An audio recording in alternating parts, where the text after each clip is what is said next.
Stop looking at the White House. Stop looking at the Kremlin. If you want to see where the countdown to the end of the world is actually ticking, you need to look at a tiny, dusty plateau in the Middle East that is smaller than 30 football fields. This is the single most volatile piece of real estate on the planet. To the naked eye, it's just stone and history. But beneath the surface, there is a pressure building that makes nuclear geopolitics look like a game of checkers. We are talking about the Temple Mount. For three major religions, this isn't just land, it is the center of the universe. And right now, there is a movement funded, organized, and politically connected to build a structure there that hasn't existed for 2,000 years. The Third Temple. Many Christians believe its construction is the trigger for the apocalypse. Over 1 billion Muslims see it as a declaration of war, and for a growing number of Jewish activists, it is the only way to heal a broken world. So, how close are we really? And if they actually break ground, what happens to the rest of us? To understand why this future building matters so much, we have to unpack the ghost story that has been haunting this hill for millennia. We need to go back to the beginning, to the glory and the trauma that defined this spot. This story starts over 3,000 years ago. King David buys this hilltop a threshing floor to be the permanent address for God on earth. But it was his son, Solomon, who actually poured the foundation around 950 BCE. We call this the First Temple. And you have to understand, this wasn't just a church or a synagogue, it was a national engine. It was a breathtaking architectural marvel of cedar and gold, dominating the skyline. But its real power was inside. This was the home of the Ark of the Covenant. It was the only place on earth where the Shekinah, the physical manifestation of God's presence, was believed to dwell. For the Jewish people, this was the umbilical cord connecting heaven and earth. But that golden age didn't last. In 587 BCE, the Babylonians rolled in. They didn't just conquer, they erased. They burned the city, razed the temple, and dragged the population into exile. That trauma, the loss of God's house, seared itself into the DNA of the people. But they came back. 70 years later, they returned from exile and built the Second Temple. It started modest, but centuries later, King Herod the Great, a man known for his ego as much as his brutality, turned it into one of the largest religious complexes in the Roman world. This is the temple Jesus of Nazareth knew.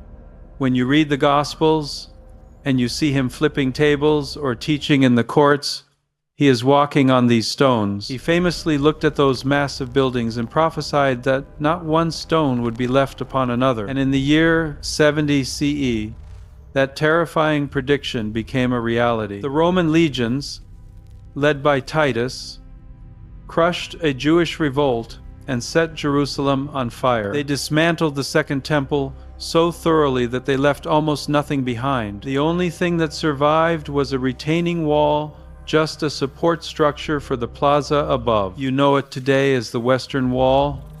For nearly 2,000 years, that wall has been the holiest place Jewish people could pray. It became a place of tears, a place to mourn what was lost. But in the ashes of that destruction, a new dream was born, a dream that has survived dispersals, pogroms, and the Holocaust. The dream of a third temple. But here is where history gets complicated. That vacant lot isn't vacant. While the Jewish people were in exile, history moved on.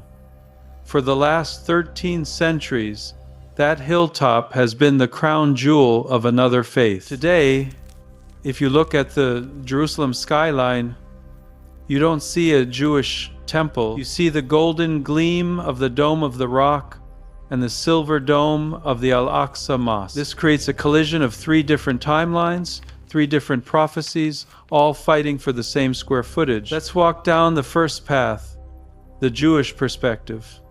For religious Jews, the Third Temple isn't a nice to have, It is a requirement. It is a biological necessity for their faith. You see, the Torah contains 613 commandments, or mitzvot, but without a temple, hundreds of them are literally impossible to perform.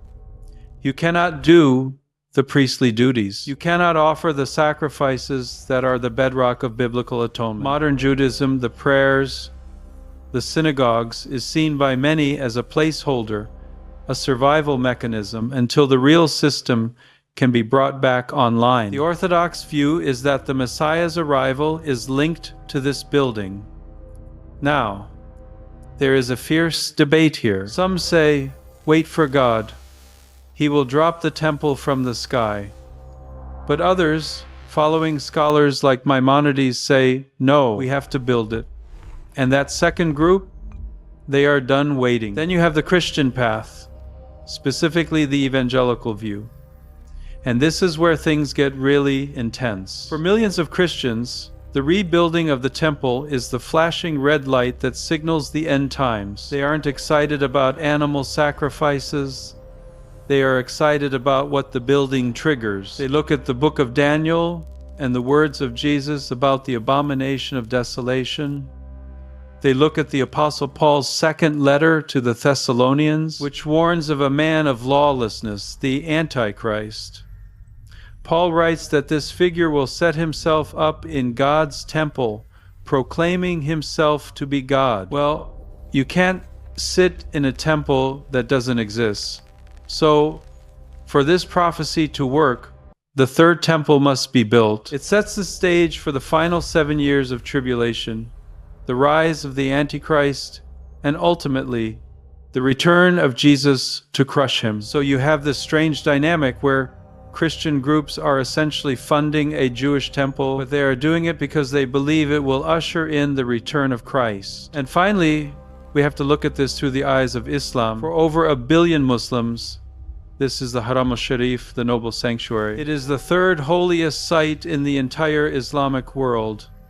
They believe that on this very rock, the Prophet Muhammad ascended to heaven during the night journey. The Al-Aqsa Mosque and the Dome of the Rock are not just buildings, they are sacred trusts. The entire compound is managed by the Waqf, a religious trust, and the official position is that every inch of that 37 acres is a mosque. Any attempt to build a Jewish structure there isn't seen as sharing, it is seen as an invasion. It is an attack on Islam itself.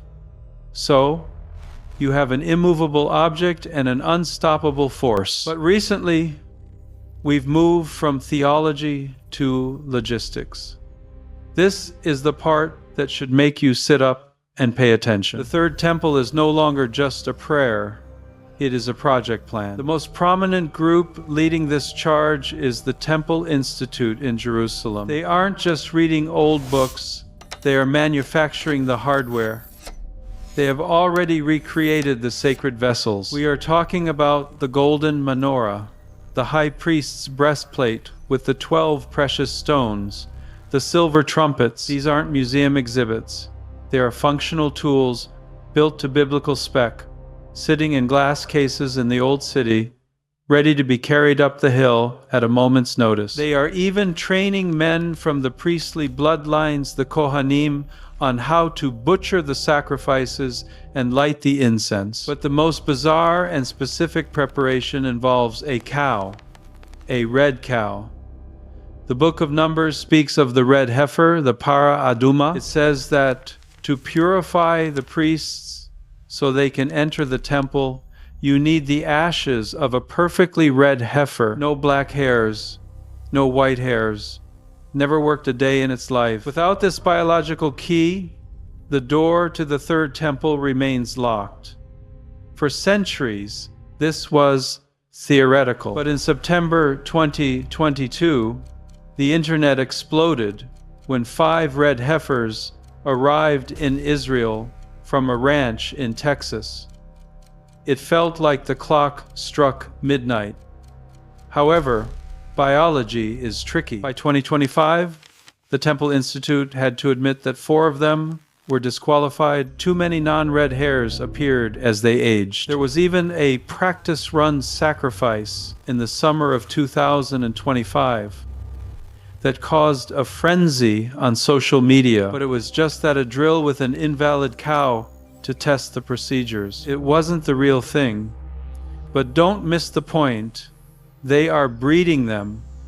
They are testing the rituals. They are actively trying to bioengineer the fulfillment of prophecy. And all of this is happening while the political status quo is crumbling. Since 1967, there has been an unwritten rule.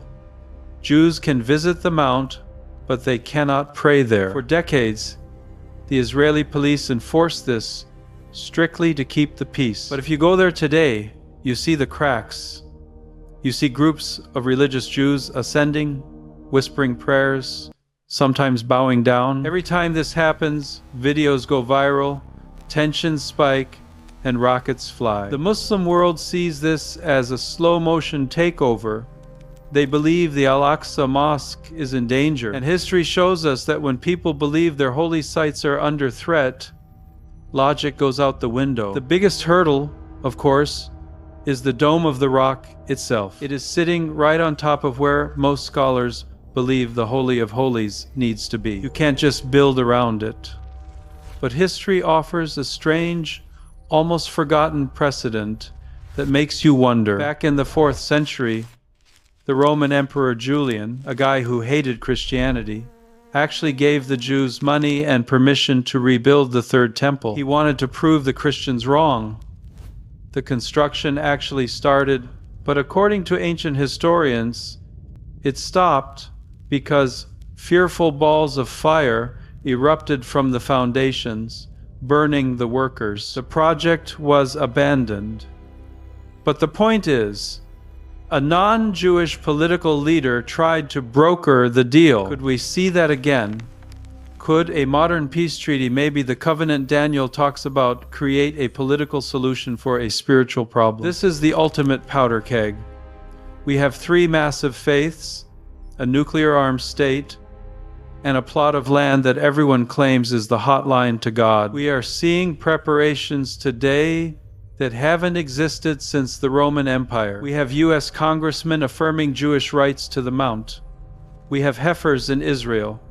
We have blueprints drawn. For millions of people, this is the most exciting time in history, the moment redemption finally arrives. For others, it is a terrifying slide into a holy war that could consume the Middle East. The stage is being set.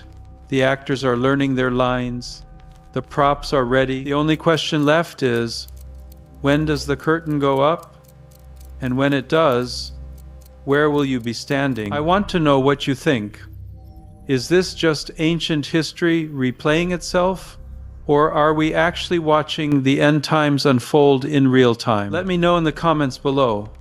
And if you want to keep peeling back the layers of history and prophecy with us, hit that subscribe button.